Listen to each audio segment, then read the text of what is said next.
Welcome to JSA TV Europe and our live two-day event on 2023 predictions. I'm Jean-Marc Lim, and joining me today from Belgium are Data Center United's Friso Haringsma, who serves as Managing Director, and Javier Warnia, who serves as CCO. Friso and Javier, thanks so much for joining me. I know it's quite cold where you are, which is great for free cooling in the space that we operate in.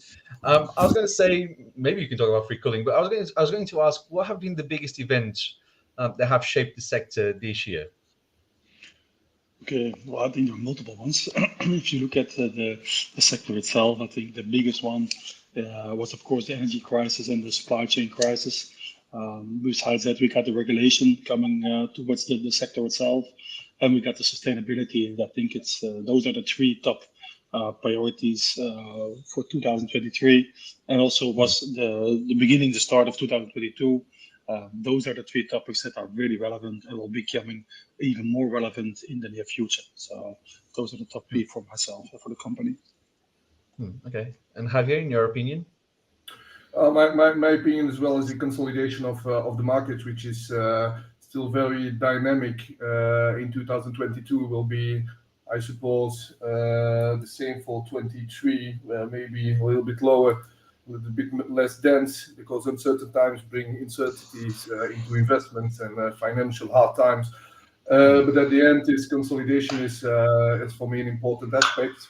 And the energy crisis, like Friso said, is a big and huge game changer for the data center industry, and brings a lot of challenges to face and to cope with this difficult times. But at the end, what we see is a lot of opportunities as well to go into innovation and meet the regulation which is coming to the industry.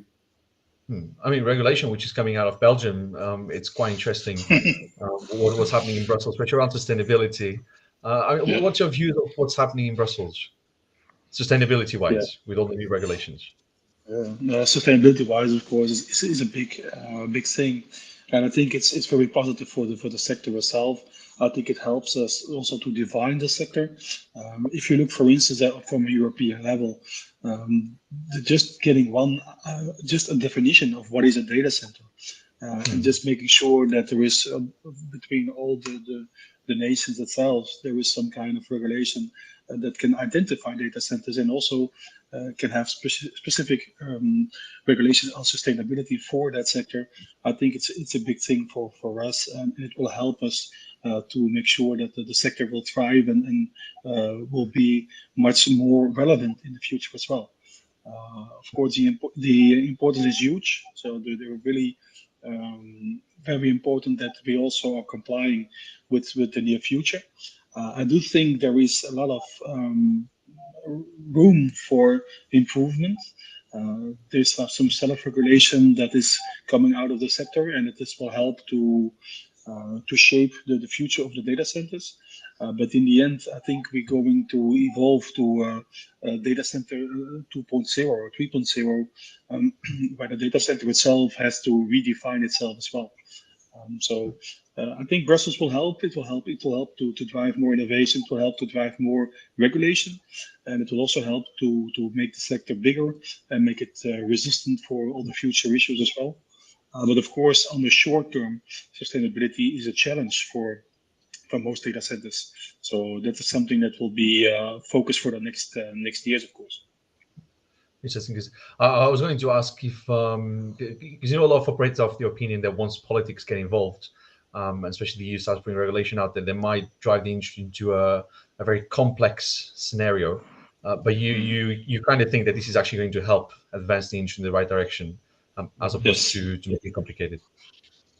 Yeah, in my opinion, I think if you look at the professional data center operators, it will help. It will help to make the sector more resilient, bigger as well, and it will also make some kind of a difference between the amateuristic data centers, the one who are just doing this because of they did it in the past, the legacy ones. But it will make sure that there will be more drive to cloud, more drive to co-location. So I do think it's a good thing, and it will help the sector to be much bigger and much more relevant as well. So I think it will also help us to make a positive image for the sector. Currently, I think there's still of different opinions going on, and it's a good thing that we got some centralized opinion as well, and some centralized institute that will help us to make the system more professional. So I'm quite positive about it. Interesting.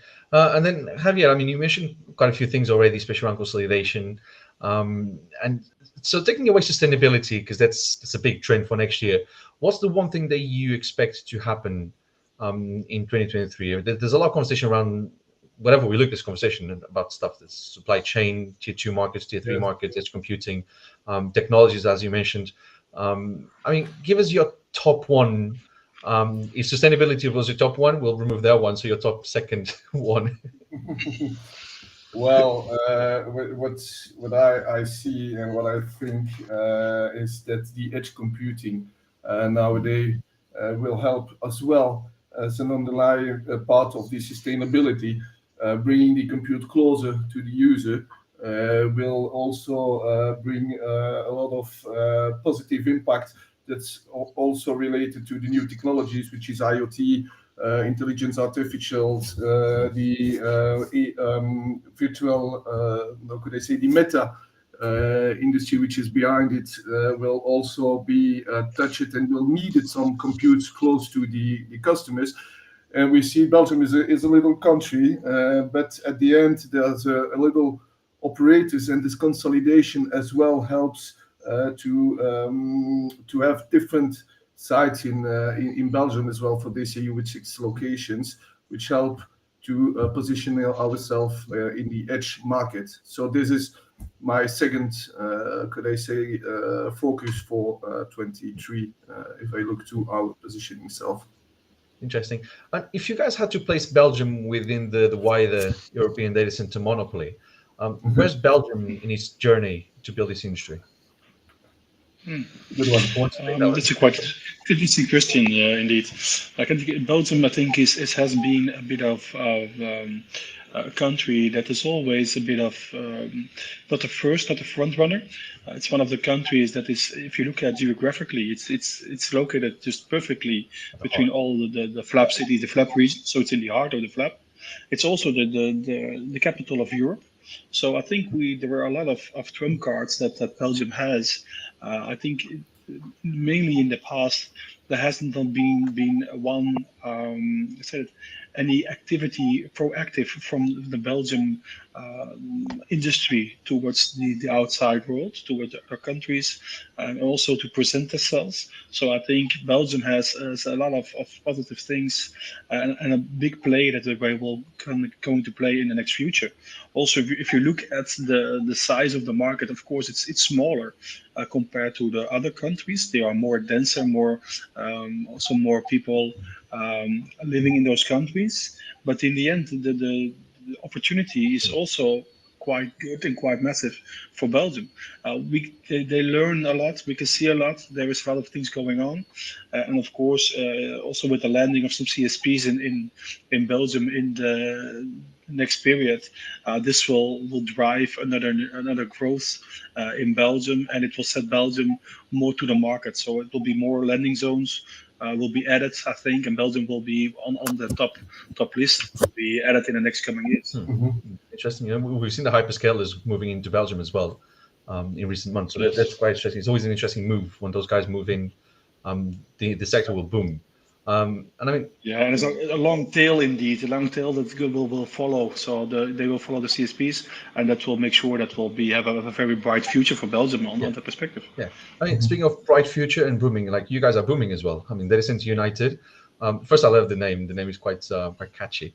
But secondly, so give us a spiel of what you guys are doing. I think, of course, you mentioned already edge computing and being more into different locations across the country to connect IoT and the metaverse. But give us a spiel of what you're building on the ground. Where are you building? How much money are you putting on the ground? If you can share that as well. Let's go through the company. Yeah, well, look, it has been started in 2010, so we're quite active for already 12 years, almost 13 years on the Belgian market. To be honest, we really focus indeed on the proximity, on the edge locations, but also have a presence in Brussels. So besides the other locations, in total we have 6 locations geographically spread around the country. But the main thing for ourselves in 2022 was also obtaining the Tier 4 certification Hmm. for our facility. So we had it on design level. We made a constructed facility uh, certification as well. So we're quite unique and we're quite proud, of course, that we obtained this in the beginning of 2022. It really set the mark for also other operators. It really set the mark and also give the intention to Belgium and to Data Center United to make sure that we can stand out between the crowd. Hmm. And this is something we're really proud of, not only for ourselves, but because they built everything from the ground up. And it's really very positive and very enthusiastic to notice that everybody is really so taking so much pride in that in the path towards the certification. And of course, the certification itself is just the ultimate goal. So we're very happy with doing that, and also the acquisition we did recently, beginning of the year, the acquisition of another operator in Belgium. So that's also something what helped us to make the step towards the next level. It gives Hmm. us the benefit of scale, but it also helps us to get a more stronger position into the market. And that is something, of course, that was for us it was the most two important activities for just getting the uptime Tier 4 certification and also the M&A transaction that we did in the beginning of the year. M&A transactions. I mean, are there any more M&A planned for next year? Javier, what's the plan for 2023? I will not dig into this question, Joao.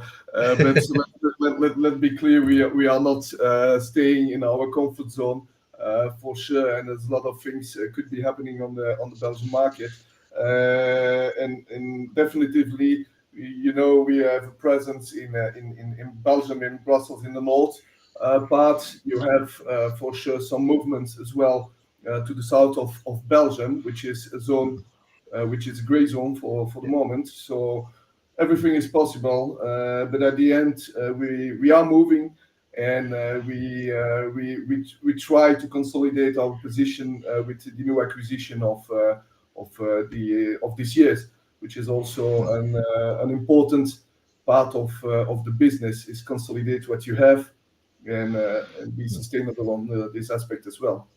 Okay, we'll keep an eye on your shopping habits over the coming Mhm. months. But will you eventually take the model as well beyond Belgium borders? Oh, I think if you have to look to the digital, there are no borders. So why should we just define ourselves with just being only present in Belgium? I think it's just the wrong way of looking at things.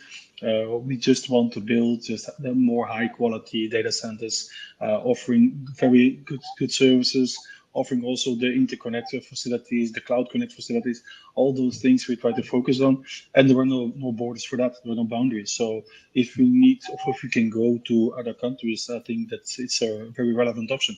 Yes. Hmm. Okay. And then, so guys, so if someone wants to reach out and learn more about what you're doing and keep track of their shopping lists and shopping journey, where can they go to? Who they can speak to? Oh, I think many options, Oh, of course. yes, Yeah. that's the traditional way of reaching us, following us on the socials, being present in some seminars or presence in big events in Belgium as well, and in the Netherlands, and a lot of things are moving as well across border. And not gonna give my personal phone number now, but Yeah. if you just type in Data Center United, you will find us, and you will see what's happening in the future, and reach us. Yeah.